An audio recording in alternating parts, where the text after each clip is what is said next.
évidemment, en tant que président de Produits en Bretagne, c'est à vous que revient l'honneur de conclure cette assemblée. Merci. Écoutez, chers amis, voici effectivement le moment de conclure cette assemblée, tenue à distance ici à la GACI. Ici, chez Yves Rocher, là où on a compris il y a bien longtemps que le temps du monde fini a bel et bien commencé. Ici où on a compris que nous n'avons qu'une terre, et lorsque la mer monte en Asie du Sud-Est, la mer monte aussi en baie de Douarnenez. Vivre, ce n'est pas attendre que l'orage passe, mais d'apprendre à danser sous la pluie. Cette citation de Sénèque nous a guidés tout au long de cette année 2020 pour rebondir dès les premiers jours face à cette crise extraordinaire. Je suis vraiment très fier que Produits en Bretagne ait pu se mobiliser crescendo en fonction des besoins et de vos attentes. Coordination d'actions de solidarité, soutien économique, promotion des métiers et des savoir-faire, campagne de communication pour promouvoir l'achat local. Notre association a su répondre. J'entends dire que le monde d'après commence maintenant. Non, le monde d'après a commencé le 13 mars 2020 et dès les premières heures pour Produits en Bretagne. Évidemment, nous nous sommes préparés à la relance, puis à la relance de la relance, et maintenant c'est probablement encore à quelque chose de plus difficile qu'il faut que nous nous préparions. L'étude que nous avons lancée pour définir une stratégie bretonne de la localisation et de la relocalisation tombe à point nommé et sort juste du four. Elle prend en compte la crise Covid, le Brexit et les premiers impacts du réchauffement climatique. Ne gaspillons pas cette étude. Nous savons désormais ce qui peut être fait. Désormais, il faut nous atteler à l'établissement d'un plan d'action collectif. Le comité d'éthique de Produits en Bretagne, présidé par Jean-Jacques Le Calvez, va organiser très prochainement une concertation entre dirigeants bretons sur ce sujet. Parallèlement, nous allons diffuser largement les résultats de l'étude pour que nous nous l'approprions tous. Elle doit nous guider pour que l'action publique, l'action privée et l'action collective ne se dispersent pas et ne tombent pas dans la facilité des fausses bonnes idées populistes.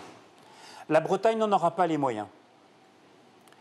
Jean-Claude Simon, premier président de Produits en Bretagne, citait récemment Bergson. L'avenir, ce n'est pas ce qui va arriver, c'est ce que nous allons en faire. Quelle transition entre ce projet de relocalisation et le thème de la deuxième partie de notre Assemblée. Tous les regards des entreprises se tournent vers les leviers de croissance, 3 selon l'Institut Kantar, transformation numérique, agilité des organisations et responsabilité sociétale des entreprises. Je note que ce sont essentiellement les axes de travail de Produits en Bretagne. Un premier grand projet de transformation digitale a été achevé. Merci vraiment à Charles de ta contribution. Une évolution permanente de notre organisation pour pérenniser notre dynamique. Merci vivement à Delphine Rowe pour son regard en permanence tourné vers l'amélioration continue, ainsi que Charlotte H. et Nathalie Lavirotte sur l'évolution de notre marque. Le troisième levier de croissance, la RSE, est différent des autres. Cette responsabilité ne peut être une option, un choix additionnel. Pour que la Bretagne en fasse un point de différenciation, une singularité dans le monde, nous avons décidé de l'inclure dans notre vision et dans notre mission à Vannes l'année dernière. Aujourd'hui, nous vous avons présenté les détails des engagements que nous allons tous devoir tenir. Je compte vraiment sur vous, il en va de notre crédibilité collective. Nous vous avons aussi présenté Bretagne 26 000, le premier label responsable territorial. Une chance pour la Bretagne de se distinguer, pour nos organisations de renforcer leur attractivité. Sachez que seuls 2% des entreprises en France sont engagées en RSE et sont dans leur écrasante majorité des PME. Alors oui, Bretagne 26 000, c'est une fantastique opportunité pour nous et pour la Bretagne. Une opportunité pour tracer un chemin de progrès borné entre les besoins humains de base et la préservation de l'environnement. J'insiste sur ce point, borné entre les besoins essentiels de base et la préservation de l'environnement. Je souhaite aussi aujourd'hui profiter de cette tribune pour relayer le constat que notre jeunesse bretonne souffre. La solidarité se met progressivement en place sur différents sujets. Notre président de région, Loïc Chénier-Girard, l'a rappelé ces tout derniers jours. Il y a un sujet d'alimentation des jeunes, il y a un sujet de détresse psychologique, et il y a un troisième problème que Produits en Bretagne peut résoudre, ou en tout cas peut aider à résoudre. C'est le sujet des stages. En 2021, il est inadmissible que les jeunes ne trouvent pas de stage. Cette génération ne doit pas être sacrifiée. Les jeunes doivent découvrir la vie en entreprise. Nous vivons des moments exceptionnellement difficiles, certes, mais ils doivent aussi en faire l'expérience. Cela fait partie de leur apprentissage. Je lance donc aujourd'hui solennellement un appel à toutes les entreprises et organisations pour prendre votre part de stagiaires. Et peut-être un peu plus cette année. Plus que jamais, nous devons être à l'écoute des difficultés des jeunes, car les stagiaires sont notre avenir.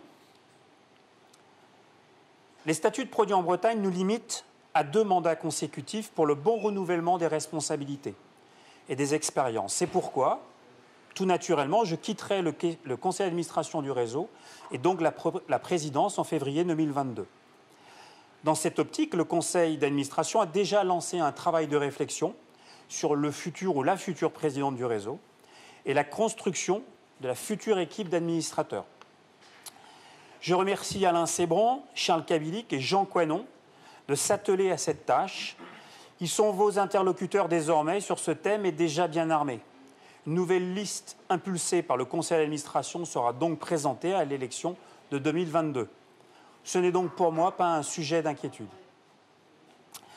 Je souhaite enfin dédier cette assemblée à ceux qui nous ont quittés l'an dernier, notamment à Michel Rolland, qui, dès les débuts de Produits en Bretagne, a contribué à en faire un terrain neutre, éthique, où les égos surdimensionnés n'ont pas leur place. La plus belle des sépultures est la mémoire des hommes, disait Malraux. Et puis j'ai commencé cette assemblée en citant René Char, et je vais donc terminer par lui. « Donne toujours plus que tu ne peux reprendre, et oublie, telle est la voie sacrée. » Notre vision commune, une Bretagne belle, prospère, solidaire, responsable et ouverte sur le monde, mérite que nous lui donnions du temps, de l'énergie, notre passion, notre startigène, pour contribuer activement à sa transformation et à sa transition. Plus que jamais, je pense que notre accompagnement, à nous les entreprises, les 478 entreprises et organisations membres de Produits en Bretagne, est indispensable. Nous, les 800 magasins, nous, les 110 000 salariés. Notre engagement est nécessaire pour que cette transition indispensable ne se transforme pas en révolution. Merci à tous.